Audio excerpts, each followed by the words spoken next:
Shamiya Allen's story began like many others, full of potential, promise, and hope for the future. At just 18 years old, she was navigating the complexities of adolescence, embarking on the daunting yet exciting journey of becoming a mother. Her boyfriend, 33-year-old Brian Jackson, was by her side, offering what he seemed to believe was love, support, and stability.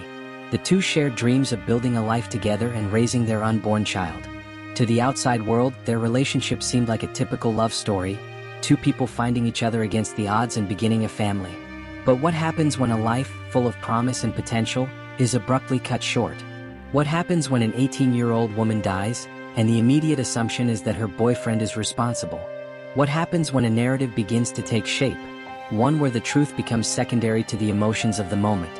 The tragic death of Shamiya on January 30, 2025, would quickly capture national attention. The details of her death, however, would be swept into a whirlwind of assumptions, speculation, and sensationalism. Brian Jackson, arrested and charged with Shamiya's murder, quickly became the focus of public outcry. Social media buzzed with condemnation, and the media painted a vivid picture of a man driven by jealousy and rage. But what if the truth was more complicated than the public narrative suggested? What if Brian wasn't the killer, and the tragic event that took Shamiya's life was a result of something far more devastating? Something that involved Shamiya herself. In this documentary, we aim to explore the other side of the story. We aim to question the assumptions that have been made and to ask difficult, often uncomfortable questions. Could Shamiya have taken her own life, overwhelmed by the struggles she faced? Could the investigation, rushed by public opinion, have missed a key aspect of this tragedy? Was Brian Jackson really guilty, or was he simply the scapegoat in a situation where no one wanted to acknowledge the possibility of suicide? These questions form the backbone of this investigation. It's not just about determining whether Brian is guilty or innocent. It's about seeking the truth behind Shamiya's death. We are compelled to look deeper, to go beyond the surface and examine the forces that shaped Shamiya's life, the dynamics of her relationship with Brian, and the unseen emotional and psychological struggles that might have led to her tragic end. Shamiya's death is not just a story about love gone wrong or an abusive relationship. It's a story about the pressures placed on young women, the emotional turmoil that often goes unnoticed, and the assumptions that cloud the search for justice. It's about the rush to judgment that we all, consciously or unconsciously, make when confronted with something so horrifying. It's about learning to see beyond the surface and asking, what if the truth isn't what we expect it to be?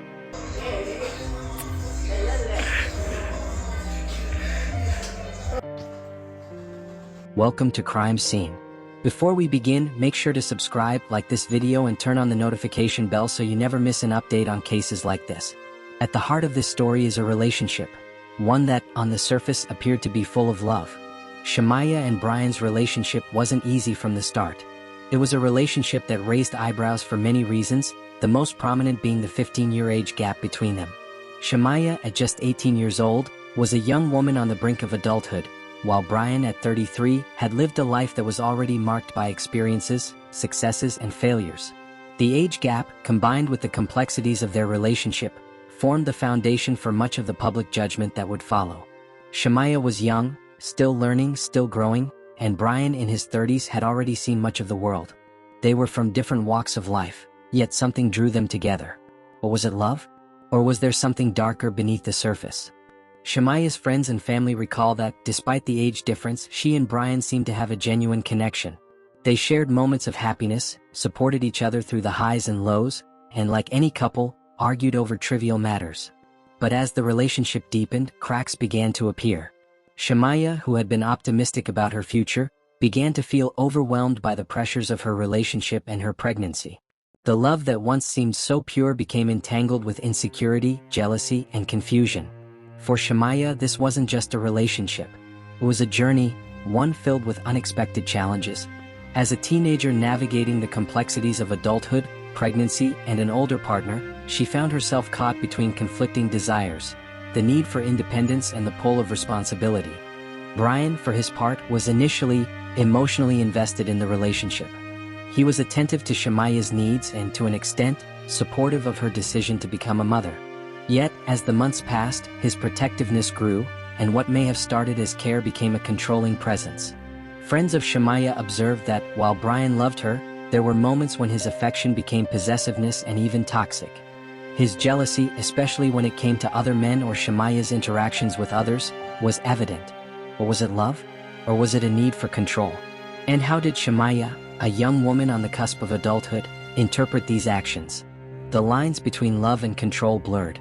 Brian, who seemed to care for Shamiya, began to show signs of possessiveness, jealousy, toxicity, and emotional dominance. For Shamiya, the intensity of these emotions may have felt overwhelming. At the same time, Shamiya began to feel the weight of her circumstances. She was pregnant with their second baby, and the pressure of becoming a mother again at such a young age was immense. In addition to the emotional strain of her relationship with Brian, Shamiya had to navigate the realities of her pregnancy and the judgments that came with it. People around her often viewed her relationship with Brian through a lens of skepticism, questioning whether it was healthy or manipulative. Some believed Shamiya was too young to understand the complexities of love, while others saw her as a victim of Brian's influence. The judgments were often harsh, and Shamiya felt the sting of them. The external pressure, combined with her internal turmoil, created a volatile emotional landscape for Shamiya. She wasn't just navigating a complicated relationship, she was navigating a society that questioned her choices, a society that deemed her relationship with Brian problematic. Despite these challenges, Shamiya loved Brian. He was, for all his flaws, the man she was with, the father of her unborn child. But as the weight of her responsibilities and emotional burdens grew heavier, so did the strain in their relationship. As the days went by, Shamiya began to feel more isolated. The love she had for Brian, and the love she wanted to give their child, became entangled with fears and doubts. Was she ready to be a mother again? Was she ready to be in this relationship? The internal conflict she faced was profound, but it was hidden from most. Only a few close friends would probably know the depths of Shamiya's emotional struggles. The night of January 30th, 2025, would change everything. Shamiya was found dead in Brian's home under mysterious circumstances. A single gunshot to the head was all it took for Shamiya to be silent forever. But who pulled the trigger? This is the million-dollar question. Or perhaps not. It was not long before the police immediately declared it a homicide, and Brian was arrested. The media, quick to judge, painted a picture of a man who had likely killed his girlfriend in a fit rage. After all, Shamiya had been at the end of a toxic and violent relationship with Brian. Even worse, Brian had allegedly been cheating on Shamiya. The logical thing to think in this case is that Brian had finally murdered Shamiya, to be free to be with his other numerous girlfriends. The evidence at the scene and following facts, however, may not support the typical narrative of a murder. First, the scene of the crime was unsettlingly calm. No forced entry indicated that someone had broken in. No defensive wounds suggested that Shamiya had fought for her life. Brian had not tried to flee or destroy evidence. His response seemed almost at odds with the expected behavior of someone trying to cover up a crime, and not just any crime, murder. There were no signs of violence or struggle, no indications of a sudden, passionate attack. Instead, everything pointed to a more subdued scenario, one that didn't fit the profile of a typical homicide. But could it also fit the profile of a suicide? This was a question no one wanted to ask. The narrative was already set. Brian was the killer. The arrest of Brian Jackson was swift. From the moment Shamiya's body was found, it seemed as though the pieces of the puzzle were immediately assembled. Shamiya's boyfriend, Brian, had murdered her. The media, authorities, and even the public were quick to place the blame squarely on Brian's shoulders. His 15-year age gap with Shamiya, their tumultuous relationship, and the emotional strain she had been under, all became part of the narrative. But as is often the case in high-profile stories, the rush to judgment left important questions unanswered, and the presumption of guilt overshadowed a fair and impartial investigation. Brian Jackson's arrest, based on circumstantial evidence and a quickly formed narrative, raised more questions than it answered. Was he really guilty? Or was he the victim of an unjust and hasty judgment? From the outset, there was one major question that stood out. Why? Why would Brian kill Shamiya, especially given the circumstances? She was carrying his child, an unborn child that was the very symbol of their future together. If he had truly been in love with her, why would he risk everything, his future, his family, and his freedom, to harm her? Does that make sense to you? The theory of murder seemed to make little sense when you considered that Brian had more to lose than anyone else involved. Have you ever thought that if Brian were indeed the killer, his motives would have to be more complex than simple jealousy or rage? Shamiya's pregnancy, in fact, may have been the one thing that tied them together. Why would Brian, in a moment of rage, choose to destroy his future, destroy the life he was about to build, and commit murder. The possibility of his guilt doesn't fit the profile of someone who has everything to lose. Experts in criminal psychology suggest that the absence of these typical signs of violence raises serious doubts about the standard narrative of murder. A seasoned criminal would be more cautious about committing a violent act in his own home, a place so full of personal meaning and material evidence. If Brian had indeed been trying to cover his tracks, why would he leave behind a crime scene that did not fit the usual markers of a violent crime? As we continue to question the events surrounding Shamiya's death, it becomes increasingly difficult to ignore the possibility that Brian may have been innocent, caught in the crossfire of a tragic situation that no one could have predicted. The narrative of guilt, built on assumptions and a rush to judgment, obscured the possibility that the truth was far more complicated. The absence of evidence pointing directly to Brian as the perpetrator invites us to look closer at the emotional and psychological factors that played a role in Shamiya's life and her death.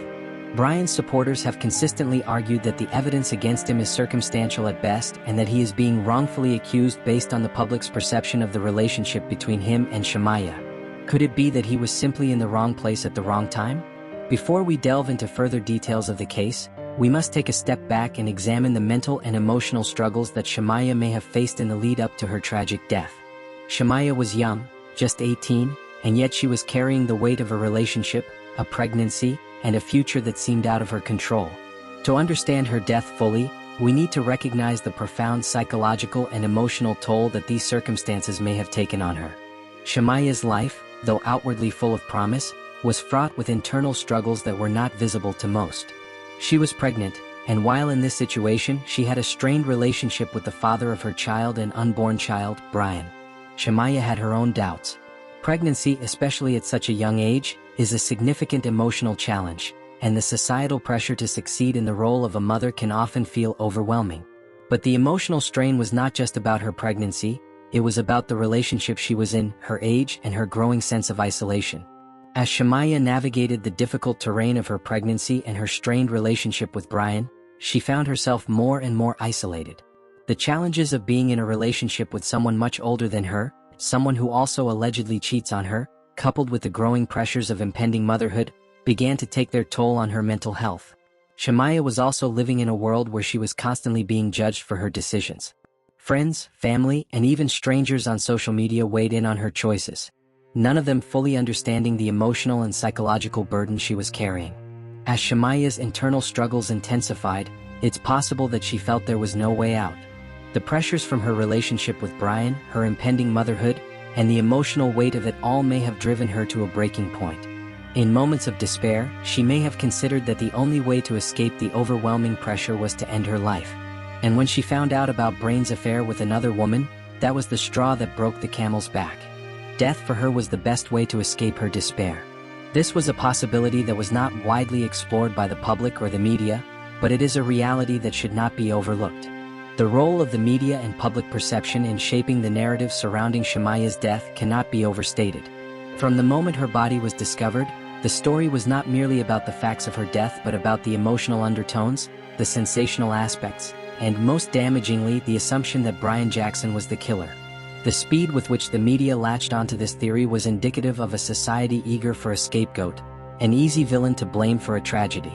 The fact that Brian was the older partner in the relationship and that their relationship was viewed with skepticism made him an easy target for accusations.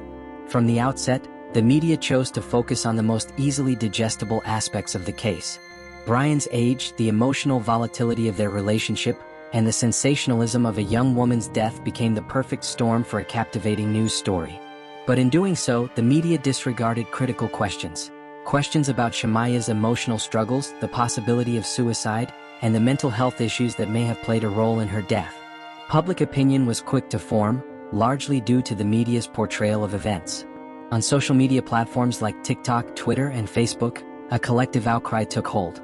People took to their screens to share their opinions, often without full knowledge of the facts. The rush to judgment was swift and unforgiving. The theory of murder became entrenched in the public consciousness, and with it, the assumption that Brian was guilty. In cases like these, where emotions run high and the facts are often unclear, the media plays an outsized role in shaping the trajectory of the investigation. The media's responsibility is to provide unbiased, fact-driven coverage, but in this case, the focus was more on sensationalism than the pursuit of the truth. The rush to judgment was not just a failure of journalism, it was a failure to understand the complexity of Shamiya's emotional state and the possibility that her death was the tragic result of a personal crisis, rather than a violent act. As the case proceeds, the investigation into Shamiya's death may take a predictable course. Brian Jackson, arrested based on circumstantial evidence, facing the full weight of the legal system. The assumption that he was the killer guiding the investigation, leading authorities to quickly focus on his role in the tragedy. However, the investigation into the case seemed to overlook key aspects of the crime scene and the broader context of Shamiya's life and emotional struggles. The crime scene itself raises critical questions. No evidence suggested that Brian had committed murder. The absence of a struggle, the lack of defensive wounds on Shamiya's body, and the fact that Brian did not try to cover up the crime scene all pointed to the possibility that Shamiya's death may not be the result of a violent crime, but rather a more tragic and personal decision. But because the narrative of murder had already been established, these inconsistencies may either be ignored or dismissed by the investigation. As the case moves through the legal system, Brian will face an uphill battle. Public opinion is against him, and the media's portrayal of him as the villain only adds to the pressure. A fair trial, free from the influence of public perception, will seem increasingly difficult. Brian has the right to a fair trial, but in a case where the public's judgment had already been formed, his chances of receiving an impartial hearing seem slim. The legal system must operate under the principle of innocence until proven guilty. But in cases like this, where emotions are heightened and the evidence is unclear, the pursuit of justice becomes more complicated. It's not just about finding a culprit, it's about ensuring that every possibility is explored, and that the search for truth is conducted without bias. In the end, the story of Shamiya Allen is a tragedy, not just for her family and friends but for Brian as well. Both of them were caught in a web of emotions, pressures, and assumptions that led to a series of events that none of them could control.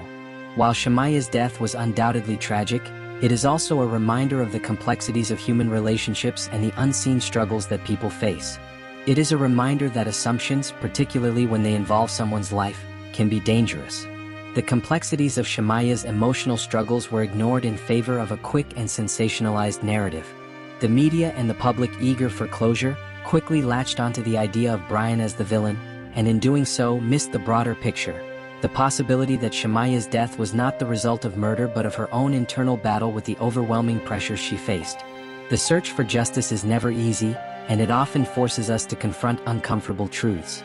As this case unfolds, we must remember that justice is not about finding someone to blame. It's about uncovering the truth, no matter how difficult that may be.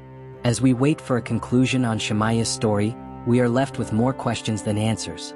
The rush to judgment, fueled by media narratives and public assumptions, may cloud the truth. Was Brian truly guilty, or will he be the victim of a miscarriage of justice? Was Shamiya's death the result of a tragic decision made in isolation, overwhelmed by emotional struggles that few truly understood? This case highlights the dangers of jumping to conclusions without fully examining the complexities of human emotions and relationships. It forces us to confront uncomfortable truths about mental health, the impact of societal judgment, and the role of media in shaping our perceptions. The true story of Shamiya's life and death deserves a deeper, more compassionate investigation, one that does not settle for easy answers. As we reflect on her life, let us remember that the search for truth is often messy, complicated, and fraught with discomfort. But only by facing those uncomfortable truths can we hope to understand the whole story and give justice to those whose voices have been lost in the noise.